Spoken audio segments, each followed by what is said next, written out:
Hello friends, welcome to my channel. আজ শুক্রবার আর আজ রয়েছে জন্মাষ্টমীর সংযম।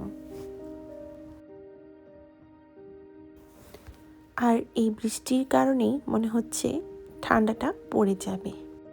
জানেন তো, সমুদ্রের পাড়ে বাসা হওয়ার কারণে এখানে অনেকেরই নিজস্ব স্পিড বোট রয়েছে এবং তারা কোনো প্রয়োজন পড়লেই স্পিড বোট দিয়ে ভ্যানকুভারে চলে যায়।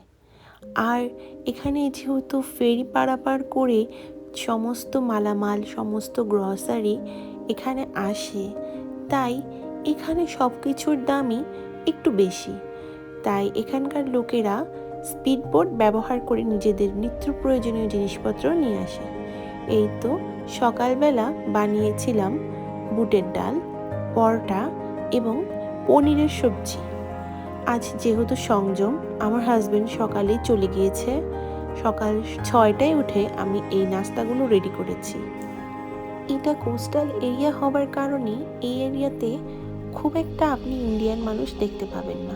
যারা আসে তারা বেশিরভাগই হচ্ছে কানাডিয়ান, নয়তো অন্য কোনো প্রজাতির। আর কানাডিয়ান মানুষজন তারা আসলে তেমন কোনো ফল বা শাকসবজি তারা খুব একটা খায় না।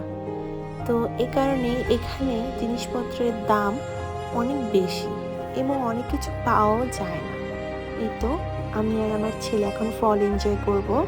আপনাদের সাথে আমার নেক্সট কোনো ব্লগে কথা হবে।